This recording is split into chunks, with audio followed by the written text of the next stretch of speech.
여기 그 디바인 코인시던스라고 하는 것은 어떤 의미냐면요. 그 물가 안정을 성공적으로 달성하게 되면 이제 경기도 안정화할 수 있다.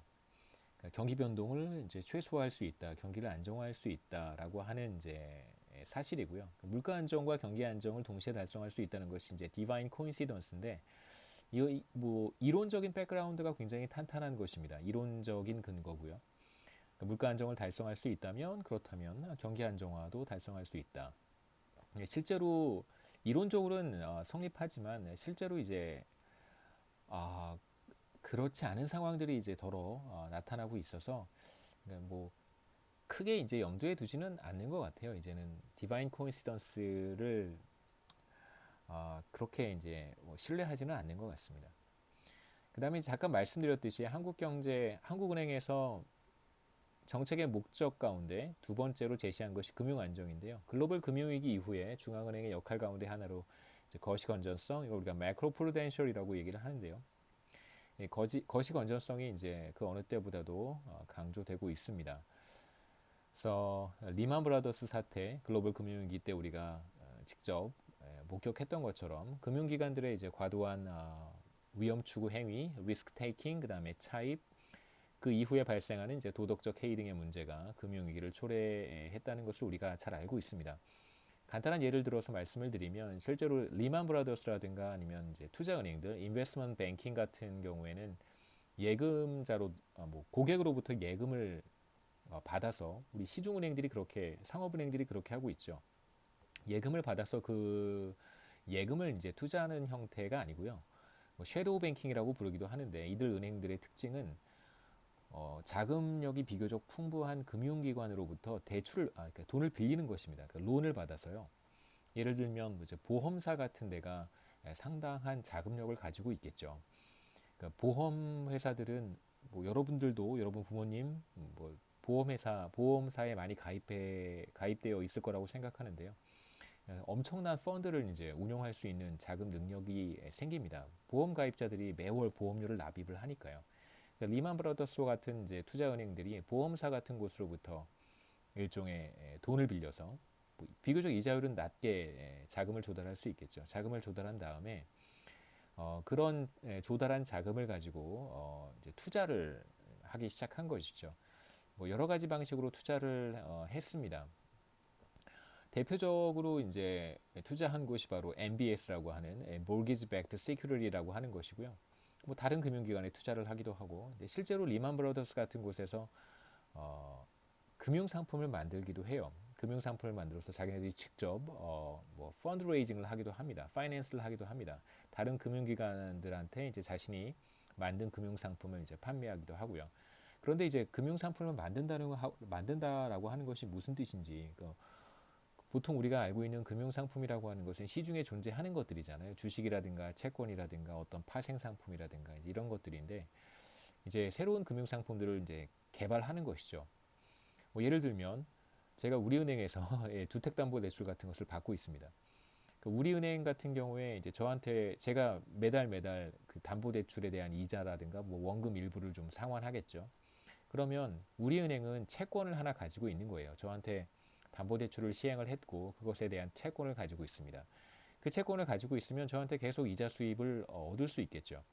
우리은행은 그 채권을 계속해서 가지고 있을 수도 있고 또는 그 채권을 다른 금융기관에 어떠한 형태로 판매를 할 수도 있습니다. 그러니까 뭐 그 채권을 그대로 넘길 수도 있고요. 주택담보대출이라고 하는 채권을 다른 금융기관에 그대로 넘겨서 저는 이제 다른 금융기관에 이자를 납부할 수도 있고요. 근데 보통은 그렇게 하지 않고 그것을 다른 형태의 금융상품으로 재구조화한다든가 새롭게 만들어내는 것이죠. 그러니까 기본적으로 기초 자산이라고 하는 것이 이제 저한테 받는 이자라고 하는 것을 이제 기초 자산으로 해서 그 위에 이제 새로운 금융 상품들을 개발해 내는 것입니다. 그러니까 기본적으로 신용이 괜찮고 그다음에 담보가 잘 설정이 되어 있는 그런 채권들을 잘 결합을 해서 새로운 금융 상품을 만들어 내는 것이고요. 굉장히 매력적이죠. 우리나라 주택담보대출 같은 상품은 굉장히 매력적입니다. 그 디폴트 하는 경우도 거의 없고요. 매달 이자 수입이 발생하니까 이런 채권을 기초로 해서 어떠한 새로운 금융 상품을 만들어낼 수 있다면 그러면 그걸 뭐 누군가한테 판매할 수도 있고요. 그걸 가지고 파이낸싱을 할 수도 있습니다. 자금을 조달할 수도 있습니다. 그러니까 실제로 리만 브라더스와 이제 몇몇 금융기관들이 그러한 금융 상품을 만들어낸 것이죠. 그게 바로 이제 Mortgage Backed Security라고 하는 것이고요. MBS라고 불리는. 그래서 결국은 이제 뭐 저와 같은 사람들이 직장을 잃거나 혹은 이제 소득이 크게 감소하면서 주택담보대출을 상환하지 못하게 되는 일들이 동시다발적으로 발생한 것이고요. 그렇게 되면서 결국 굉장히 괜찮은 금융 상품이었었는데 대출 받은 사람들로부터 이자 수입과 뭐 원금 일부를 상환받고 이자 수입 이자죠. 이자를 지속적으로 지급받을 수 있는 그러한 채권이라고 하는 것이 매우 매력적인 금융 상품이었었는데 이제 그게 일종의 예, 속칭 빵꾸가 나기 시작하는 것이죠. 그 채권을 가지고 있는데 그 채권에 대한 수익이 발생하지 않는 거예요. 손실이 계속 발생하는 경우라고 할 수 있습니다. 그럼 이제 그걸 기초자산으로 해서 만들어내는 MBS라고 하는 금융상품들도 결국은 다 그냥 휴지 조각에 불과한 것이죠. 그 대출을 받은 사람들이 대출금을 상환하지 못하거나 이자를 지급하지 못하면, 이자를 내지 못하면 그 채권은 사실 아무 의미가 없는 거잖아요. 오히려 이제 대출을 해준 금액조차도 회수하지 못하는, 그러니까 집값은 예를 들어서 5억짜리 집에 4억을 대출을 해줬습니다. 자, 그런데 이제 집값이 5억이 아니라 이제 2억도 안 되는 상황이 벌어진 거죠. 주택 가격이 폭락했으니까요. 그렇게 되면 4억 대출해 줬는데 그 집을 회수를 한다고 해도 그 집을 이제 가지고 오는 거죠. 은행에서 압류하고 주택을 처분한다고 해도 대출해 준 돈은 4억인데 집 팔아봐야 2억도 안 나오잖아요. 뭐 2억 나온다고 해도 절반밖에 회수를 하지 못하니까 사실 그 채권은 정크가 되는 거죠.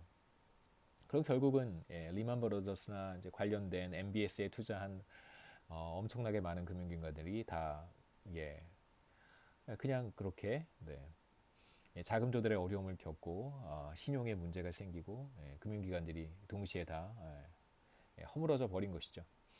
자, 이렇게 우리가 이런 상황들을 지난 10년 지난 글로벌 금융위기 때 목격을 했고 경험을 했습니다. 그래서 중앙은행은 이제 더 이상 금리 하나, 기준금리 하나, 그 다음에 중앙은행, 미국 중앙은행 같은 경우에는 이제 Federal Funds Rate라고 부르는 정책금리라고 하는 게 있는데요. 물론 이것 이상의 여러 가지 정책들을 수행할 수 있습니다. 중앙은행은 몇 가지 더 정책의 도구들이 있는데 대체로 가장 중요하게 여겨지는 것이 바로 기준금리라고 하는 것이기 때문에요.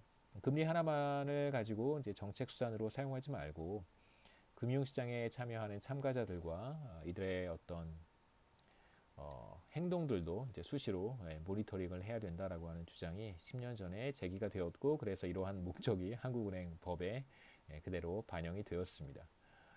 그래서 완전 고용이 넘버 2가 되었으면 하는 아쉬움이 남아 있습니다. 통화정책 곡선 이제 우리가 12장에서 살펴볼 내용인데요. MP 커브, 모니터리 팔러스 커브라고 부르고 통화정책 곡선은 바로 우리가 피셔 이퀘이션을 그대로 이용을 하겠습니다. 그래서 명목 이자율과 실질 이자율 사이의 관계를 보여주는 것이고요. 중앙은행이 명목 이자율을 통해서 이제 실질 이자율을 원하는 수준에 맞추는 것이다라고 생각하시면 되겠습니다. 피셔 이퀘이션에서는 이제 기대 인플레이션이 중요한 역할을 하는데 우리는 여기에서 이제 몇 가지 가정을 도입을 해서 그러한 문제를 좀 해결해 보려고 해요. IS 커브는 우리가 11장에서 봤듯이 실질 이자율과 이제 GDP 갭 사이의 네거티브 릴레이션십을 보여주는 것이고 이제 마지막으로 필립스 커브는 GDP 갭과 인플레이션 변화 사이의 관계를 보여주는 것입니다. 그래서 필립스 커브가 바로 총 공급 곡선의 역할을 하고 이 두 개를 결합해서 우리가 총 수요 곡선 AD 커브를 도출하도록 하겠습니다.